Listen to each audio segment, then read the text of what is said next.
ఇంట్లో ఉన్న బంగారాన్ని విడిపించి ఆ రోజు ఆన్లైన్ రేటుకే మేము కొంటాం. Sharma gold company. But Shobhan Babu గారు అంటే ప్రతి ఒక్కరు రకరకాలుగా చెప్తారు ఆయన గురించి. ఆయన చెన్నైలోనే ఆయన కూడా సెటిల్ అయిపోయారు, ఇక్కడే చనిపోయారు కాబట్టి ఆయన దగ్గర నుంచి మీరు నేర్చుకుంది ఏంటి? అమ్మని అడుగుతారంట, ఏమైనా పులావును పెట్టండి, ఎందుకంటే అన్నీ తినేస్తారా అమ్మాయి సంభారిస్తే, ఇదా సోగా ఏమైనా అమ్మాయికి పెడతారా అని అడిగేవారంట.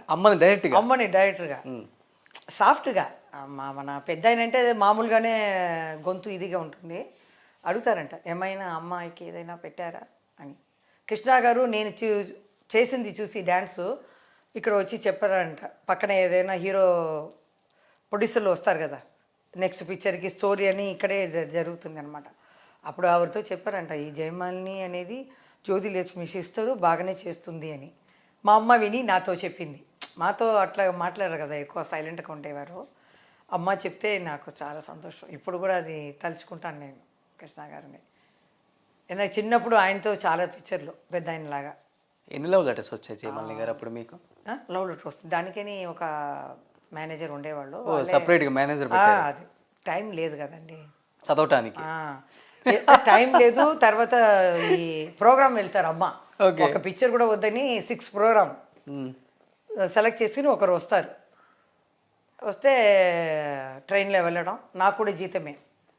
ఒక్కొక్క షోకు 1 lakh నిలబడుతుంది. అప్పుడు 6 షోకు చూడండి. బ్లడ్తో కూడా వచ్చాయి లెటర్స్, లవ్ లెటర్స్ అవన్నీ వస్తాయి.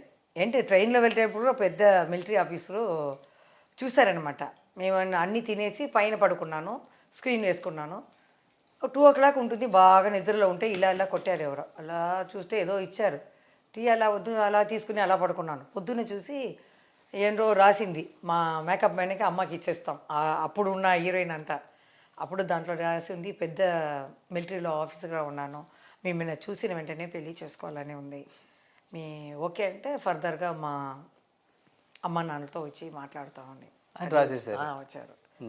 అది నేను పీక్ పీరియడ్లో ఉన్నప్పుడు. తర్వాత ఒక అద్దం మా అమ్మకి కూలింగ్ గ్లాస్ ఏదో పవర్ గ్లాస్ చేయాలని మేము అక్క చెల్లెలు విన్నాం. అక్కడ ఒక భార్య భర్తలు వచ్చారనమాట. మీ 5 బాగున్నారు, హైట్గా కలర్గా. మా అబ్బాయి కూడా శశి కపూర్ లాగా ఉంటారు, ఏ అమ్మాయిని ఇవ్వండి అంటే అందరికి అయిపోయిందండి, ఈ చిన్న పాప ఇంకా 3 ఉన్నారు, ఇంకా ఏజ్ రావాలి, 20లో పెళ్లి చేస్తే ఎట్లా, ఇంకా కొంచెం రోజు ఉంది, 3 సంవత్సరాల పైన అవుతుంది అంటే మా మామయ్య డైరెక్టర్ గారు రామన్న కూతురికి ఇచ్చామన్నమాట. ఇప్పుడు కూడా అమ్మాయి బాగుంది, వాళ్ళు తలుచుకుంటారు ఎంత సంబంధాన్ని వదిలేశారే అని. కవిత అప్పుడు చేసుకుంది, మంచి పీరియడ్లో ఉన్నప్పుడు ఒక సింగపూర్లో మంచి సంబంధం అంటే వాళ్ళ అమ్మ ఇచ్చేసింది. అది గుడ్. ఇచ్చేసి అప్పుడు పీక్లో ఉన్నప్పుడే అమ్మాయి వెళ్ళిపోయింది. నాకంటే బ్రదర్స్ ఎక్కువ, వాళ్ళందరికీ చేసేసి లాస్ట్ అమ్మాయి కదా, నాకు కూడా సంపాదనలు పెట్టి తర్వాత చేశారనమాట. ఏ హీరో ప్రపోజ్ చేయలేదా? ఉందండి, ఉంది. హీరోస్ కూడా నేను ఆశపడ్డాను. ఎవరిని? అదే ఎట్లా చెప్తాను, అందరికీ ఫ్యామిలీ అయిపోయింది. కానీ నేను అనుకుంటాను ఎప్పుడైనా చనిపోయే ముందు మనం చెప్పేయాలి. ఎన్ని రోజులు అలా పెట్టుకుంటాం మనం. మొన్న వచ్చినప్పుడు కలిసారా? హైదరాబాద్ వచ్చినప్పుడు? లేదు, కలవలేదు. నేను ఏదో తెలీదు నాకు, నేను కలవలేదు. నేను అన్ని భాషలు చేశాను కదా, ఎందుకని మీరు హైదరాబాద్కి వెళ్ళిపోయారు? మొన్న హైదరాబాద్కి వచ్చినప్పుడు కలిసారు కదా చాలా మందిని అని అన్నాను. నేను గిరిబాబు గారిని కూడా కలిశాను, ఎవరిని చెప్పాను, ఏ భాష అని చెప్పాను. ఇది చెప్పడమే కష్టం, ఏ హీరోయిన్ చెప్పాదో నేను చెప్తున్నాను. అది రియల్ లవ్ కాబట్టి. అంటే మనసులో ఇద్దరు లవ్ చేసుకున్నారు. ఫస్ట్ ఆయన లైక్ చేశారు, ఆ టైంలో నేను కూడా తెలియదు కదా, అప్పుడు మనసులో పెట్టుకున్నాను. టైమింగ్ లేదు, నేను బిజీ. ఓకే, చెప్పాలనుకున్నా నాకు గొంతు రాలే. బట్ ఆయన చెప్పారు. నేను అప్పుడు నైట్ షూటింగ్ అనమాట, తిరిగి పడుకున్నాను. అలా వర్ణించి అలా వెళ్ళిపోయారు అనమాట. నేను గొంతు విని ఉంటే తెలుస్తుంది. అయినా కూడా అప్పుడు పెళ్లి చేయడం కొంచెం కష్టం అండి, అంటే అప్పుడే వస్తున్నాను నేను. ఓకే, సో అప్పటికి ఆయన స్టార్ హీరోనా? వస్తున్నారు అప్పుడు, ఆయన కొత్త వస్తున్నారు. కానీ ఒకరి మాట చాలా నేను ప్రేమించలేదు, చాలా పెళ్లి వరకు వెళ్ళిపోయారు. జైన్ అని సూపర్ స్టార్ అనమాట, ఇప్పుడు లేదు ఆయన. 80లో మా అక్కయ్యకి ఇంటిలో పంపించారు, 45 kilometers కాంచీపురం వెళ్ళి, అక్కడ వెళ్ళి ఆ అక్కని తీసుకొచ్చి ఇలా నేను జయాన్ని ప్రేమించుకుంటాను. ఆయన విల్లన్గా ఉన్నాడు అప్పుడు. ఆ పిక్చర్ నేను ఫస్ట్ టైం చేసేటప్పుడు నా అలవాటు అన్నీ చూసి పెళ్లి చేసుకోవాలని అమ్మ దగ్గర అడగకుండా అక్కకి చెప్పి ఇల్లు కూడా పామూరు ఎదురుగా ఇల్లు కూడా చూపించారు. ఇది కొనేసి నేను జయ పెళ్లి చేసుకుని ఇక్కడ ఉంటామని. ఆయన మిలిటరీలో ఉన్నవాళ్ళు, ఇలాంటి అమ్మాయిలకి ఇవ్వాలి అని ఆయన ఉంటుంది. ప్లస్ నాతో నన్ను చూసి కూడా ఈ అమ్మాయి బాగుంది, అలవాటు బాగుంది అని అలా చేశారు. మాకేమో ఒకసారి ఆయనతో బీజేపీలో షూటింగ్ ఉన్నప్పుడు మేనేజర్ వచ్చి చెప్పారు, మీరు ఫోన్ చేయవద్దమ్మా, జైన్ గారు వస్తున్నారు, ఏదో పార్టీ అరేంజ్ చేశారు. అప్పుడంతా బీజేపీలో బాల్కనీ లాగా ఉంటుంది, గాలి వస్తుంది, తెరిచి ఉంటుంది అనమాట. అప్పుడు మేము భోజనం చేసాం, నాకు తెలీదు. చేసేసి నేను టచ్కి వెళ్ళిపోతాను. అబ్బాయిని అడిగారో అమ్మ వద్దన్నారో తెలియదు. బట్ మీరు ప్రేమించుకున్న స్టార్ హీరో మీ పెళ్ళైందా? బ్రతికే ఉన్నారు. నేను వయసు చనిపోయడం ముందు ఆయన్ని చూసి చెప్పాలనేది నా ఆశ, అంతే. ఫస్ట్ మీరు పెళ్లి చేసుకున్నారా, ఆయన పెళ్లి చేసుకున్నారా? ఇంతకీ చెప్పా అట్లా ఇట్లా వస్తున్నారు మీరు. ఫస్ట్ మీరు పెళ్లి చేసుకొని ఫ్యామిలీ అది కూడా చెప్పాను. అది రోషన్ అంటే ఏంటి, అట్లా పెట్టి ఇట్లా పెట్టి ఇట్లా పెట్టి వచ్చారు. ఆ జయమాలి కాదప్పా. సో ఎనీహౌ స్టార్ హీరోని పెళ్లి చేసుకోలేకపోయారన్న బాధ అయితే ఉంది. ఏందండి ఆయనకి జయమాలి గారిని పెళ్లి చేసుకోలేదన్న బాధ అయితే ఉండుంటది. అది తెలియదు నాకు. మగవాళ్ళకన్నా ఆడవాళ్ళకే ఎక్కువ ఇది వచ్చి వచ్చి ఉంటుంది, నాకు తెలీదు. కాబట్టి మనం ఏ జీవితం వచ్చిందో దాన్ని చూసుకుని వెళ్ళాలి, అంతే. నా భర్త ఉన్నారు, బాగా చూసుకుంటున్నారు. ఆయన దగ్గర అన్నీ చేశాను, బాగా చూసుకుంటున్నారు, అంతే.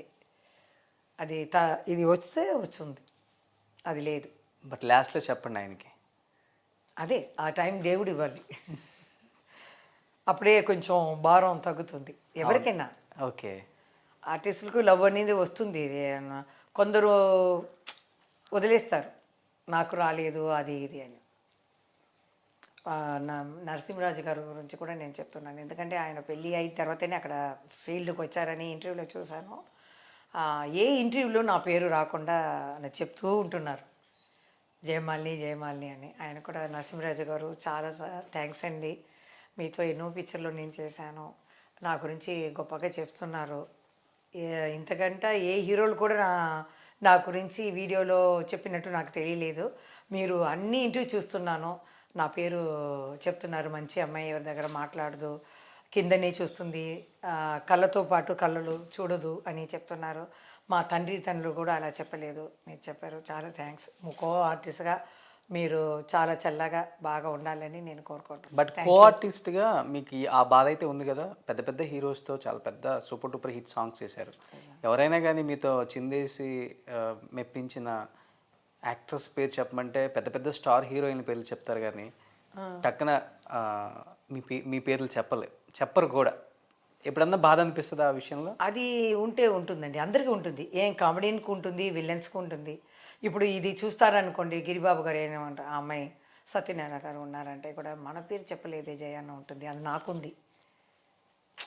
మీరు కూడా అలాగే అడుగుతారు, ఏ హీరోయిన్ మీకు అలాగే అడుగుతారు. ఏంటి, మేము కూడా ఒక డ్యాన్స్లో ఒక పీరియడ్ జయమాలిని కావాలన్నా అది హీరోయినే. అవును, ఆర్టిస్ట్ అంటే ఒక కుటుంబమే. 15 to 20 years రూల్ చేశారు కదా. అప్పుడు మీరు అడగాలి, అప్పుడే వాళ్ళు చెప్తారు. ఏమండి డాన్సర్లో చెప్పండి, అనురాధ చెప్తే కూడా నా సిస్టరే, సిల్క్ సిమ్తా చేస్తే నా సిస్టరే, మేమేం కోపం ఇదే. మీరు ఇక మీటైనా అడగండి, జయమాలి అడిగింది డెఫినెట్గా. కామెడీని ఎవరు, విలన్స్ ఎవరు అడగండి. డైరెక్టర్ కూడా అడగవచ్చు. నాకు దాసనారాయణ గురు అనమాట. నాకు డార్లింగ్ అని పిలిచేది కేఎస్ఆర్ దాస్ అనమాట. ఓకే. 8 yearsలో మోసగాళ్ళు చేస్తారు కదా చాలా పిక్చర్లు జ్యోతిలక్ష్మి గారితో. అప్పుడు నన్ను పిలిచి వచ్చి చూపించారు, ఈ అమ్మాయిని అడగండి, అప్పుడే కొంచెం స్టైల్ అని చేస్తాను. 4 గంటలకి పాటలు వస్తే కప్ప ఆడేస్తాను. ఆయన దగ్గర తీసుకెళ్ళడం మొద్దు, వెళ్ళను. కొంచెం పెద్దది అయిన తర్వాత వెళ్ళాను. వెళ్తే ఏదైనా నడక చూపించమ్మా, తెలుగులో ఏదైనా డైలాగ్స్ చెప్పమ్మా అంటే అలా చేసేదాన్ని. అప్పుడు చూసి ఈ అమ్మాయి కూడా ఆర్టిస్ట్గా ఉండేటప్పుడు నేను డైరెక్టర్ చేసే సమయం కూడా వస్తుంది అన్నారు, చేశారు. సహోదర సవాల్, అన్నదమ్ముల సవాలు, చాలా పిక్చర్లో కేఎస్ఆర్ దాస్ గారు చేశారు. సో జయమాలి గారు అది షూటింగ్ వెళ్తే అత్త ఎక్కడ ఏదేది అని అడుగుతారు. మేము ముందు వెళ్ళిపోతాము, ఆయన షూటింగ్ వస్తారు, నేను లోపల వెళ్ళిపోతాను. ఆ చుట్టూ తిరుగుతారు, నేను కప్ప పరిగెత్తాను. నన్ను పరిగెత్తి పట్టేసి, ఏవే నన్ను చూసుకుని పరిగెత్తుతావా నువ్వు అని ఇంత నుంచి చూస్తున్నారు కదా. డార్లింగ్ అంటారు. హీరోలు నుంచి కన్నడ కానీ ఎవరైనా మాట్లాడితే "ఏయ్, ఏమే ఎందుకు వాడి దగ్గర మాట్లాడుతున్నావు, "ఏయ్, నా డార్లింగ్ ఇది" అని చెప్తారు. ఒక జాలి అనమాట. ఆయన కూడా ఇక్కడే ఉన్నారు, తర్వాత చనిపోయారని చెప్పారు. చాలా మంచి డైరెక్టర్ ఆయన. కొమ్మినేని డైరెక్టర్ గారు. సుమన్ టీవీలో మీ పర్సనల్ అండ్ బిజినెస్ ప్రమోషన్స్ కోసం కింది నెంబర్కి కాంటాక్ట్ చేయండి.